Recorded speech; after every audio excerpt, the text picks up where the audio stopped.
What's going on, guys? Today we're taking a look at probably, in my opinion, the literal worst beginner motorcycle on the face of the earth. As far as motorcycles for beginners are concerned, there's a host of different options, but this bike in particular is at the very top of the list for I would never put somebody who's new to motorcycles on top of this thing. I would rather put a new rider on an H2 for the simple fact that when they fall off, the trip from the saddle to the ground is shorter, essentially. But, you know, so if you want the abbreviated version of this video, this is the worst beginner motorcycle on planet Earth, and Dork on the Road was correct about that. End video here. If you want to stick around and hear the extended version, we're going to take it for a ride and see exactly why this motorcycle is terrifying. So, if this thing didn't have all the power that it has, the very first thing is it's a skyscraper. It weighs about 530 pounds wet. I think it's got a 37 or 35 and a half or somewhere in there seat height. I am 6 feet tall. I weigh 280 pounds. And even with my weight and my height, I still am on the balls of my feet. I cannot sit flat-footed on this thing. So, it's enormous. Very tall motorcycle. We'll get going here. So outside of the height, there's nothing soft or forgiving about this bike at all. The brakes,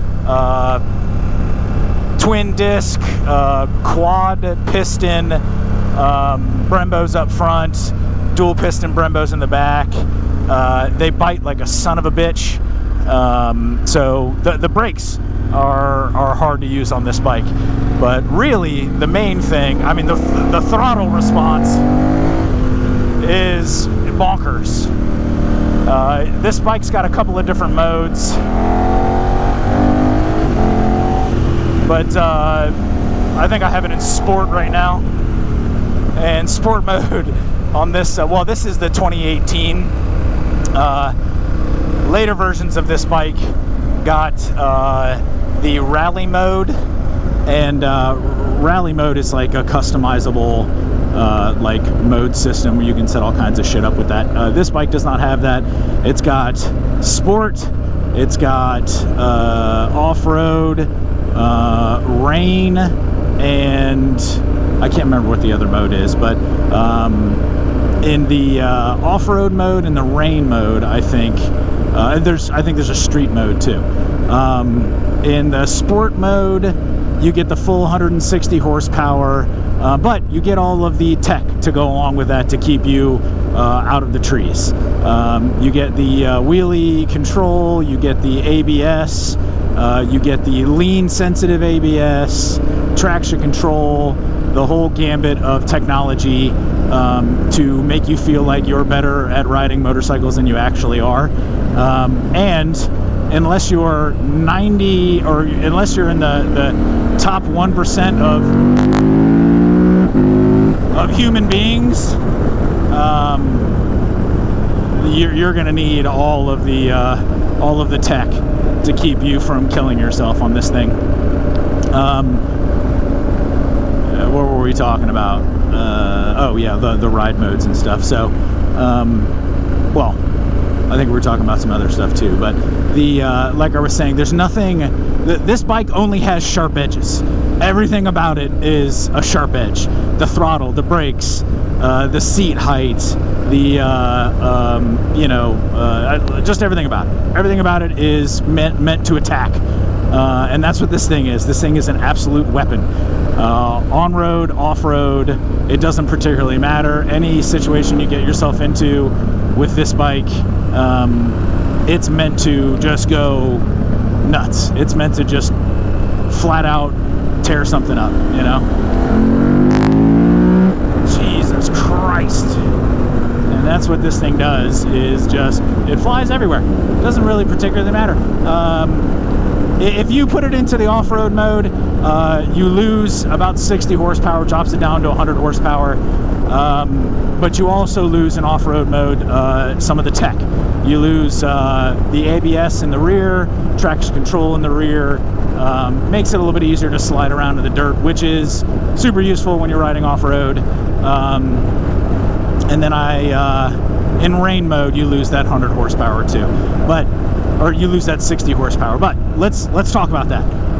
You're losing 60 horsepower, so it essentially turns it from an axe-wielding maniac into an Africa Twin. This bike essentially weighs as much as a Twin, and in off-road or rain mode makes an equivalent 100 horsepower. So 100 horsepower is still a shit ton of horsepower for a motorcycle, and especially one that is as tall. You know, an Africa Twin is no slouch literally anywhere. And that, in those two modes, it just becomes an Africa Twin. So it's still just a raucous, rowdy bike. In every mode, in every situation, it is a tough motorcycle to ride. And you know, I think that's kind of what KTM had in mind when they built this thing, is they wanted something in the heavyweight class that was just sharper than everyone else's motorcycle. And that's what they got. You know, reliability and whatnot. I mean, this bike, there are no reliability issues with this particular motorcycle. That's the LC8C, I think, the one on the 890, maybe the 790. That one was having the cam issues. The LC8, there are no issues whatsoever. This motor has been proven for years and years, and I think won Dakar. Well, obviously not the exact motor that's in this bike, but you know, the platform won Dakar a few times. So it's a proven platform as far as an engine is concerned. So no reliability issues to speak of engine-wise. There are a couple of weird little like electrical gremlins here and there, like the TFT has done some weird shit every once in a while, but nothing like crazy. You just cycle the bike on and off and you're usually good to go. You know, outside of those electrical things, I've had absolutely no issues with the bike whatsoever. But yeah, you know, all of the obvious traits of a motorcycle that make one good for a beginner. You know, light, low seat height, not so much power, you know, a manageable throttle response, you know, manageable brakes. All that stuff is the complete opposite on this bike. Everything screams at you to twist the throttle open and, you know, pray to whoever you pray to that you'll still be on top of it by the end, which is a lot of fun. It's a really good time, but I would not recommend it. Like I said, I'd rather put a beginner on an H2 than put a beginner on this bike, because it just, everything about it is, and not to say everything about an H2 isn't absolutely insane. It is. It's just not, like I said, a skyscraper with knobby tires. You know, and again, that 21-inch front wheel, when you get up into the higher, into some higher speeds or cornering or anything like that, the bike just, it gets weird. Everything gets weird. And the bike just wants to do its own thing, you know? It wants to find something dangerous to do, which this bike is insanely good at. But, you know, outside of all of that, the bike is, I mean, it's tremendous.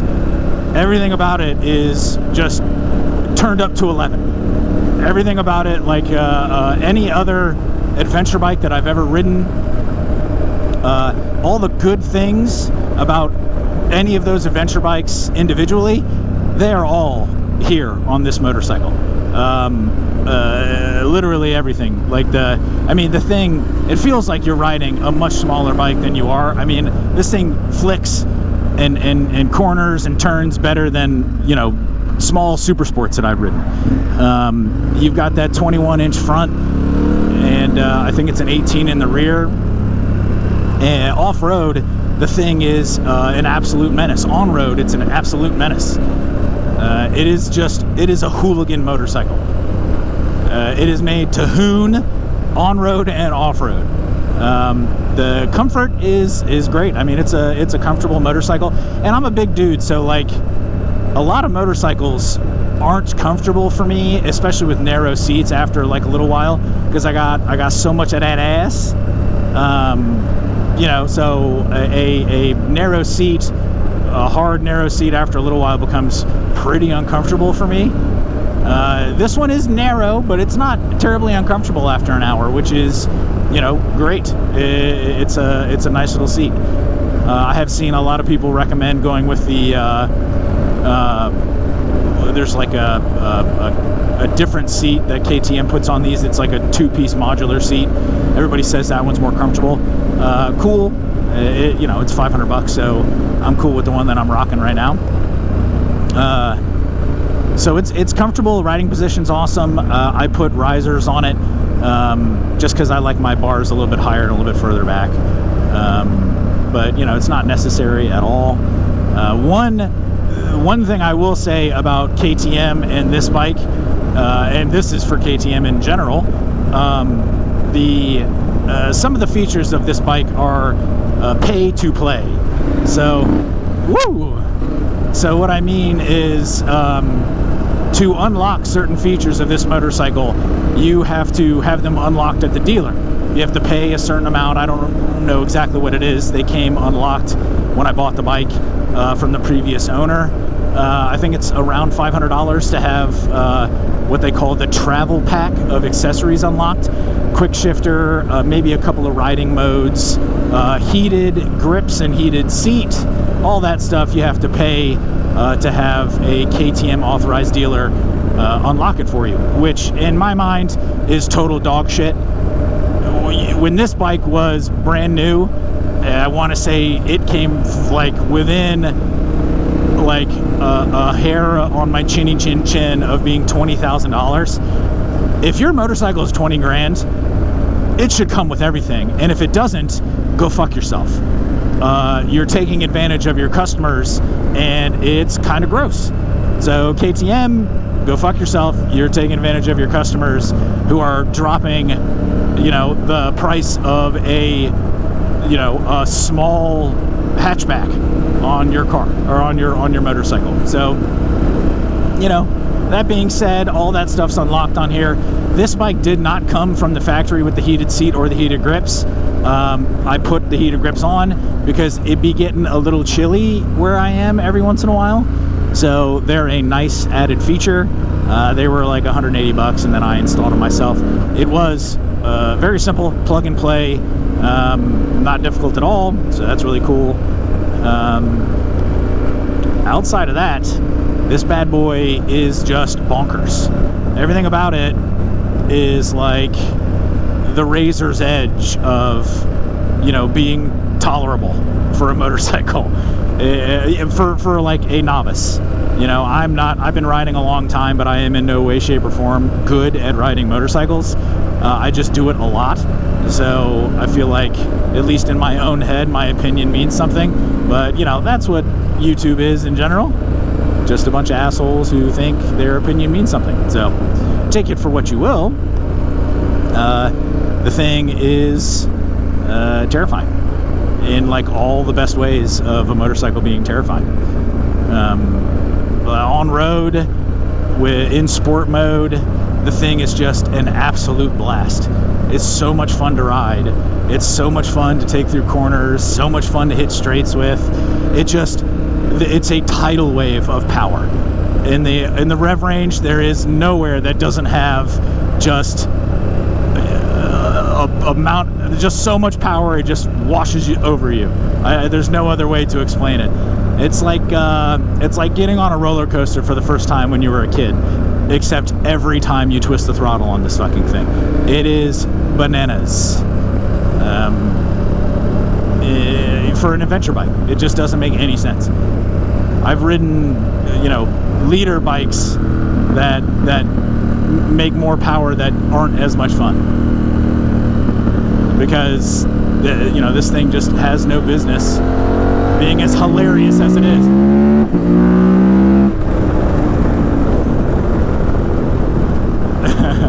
I mean, it's a powder keg on two wheels, man. It is fucking wild.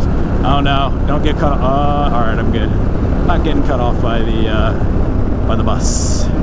So that's super sweet.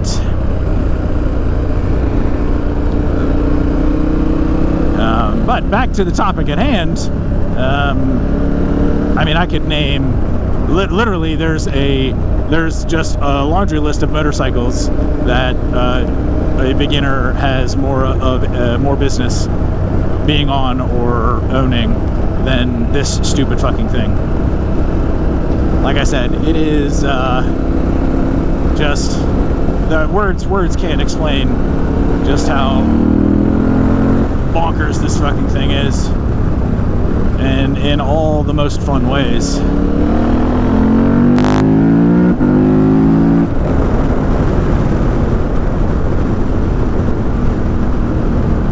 So I suggest to you, if you are getting into motorcycling, that's awesome, good for you.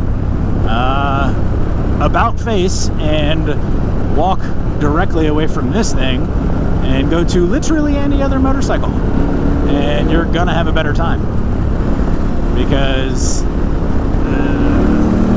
there's few things in life that are as sure as death and taxes.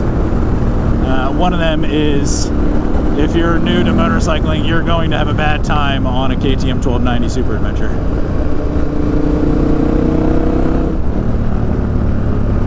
Thanks for watching, guys. Like and subscribe.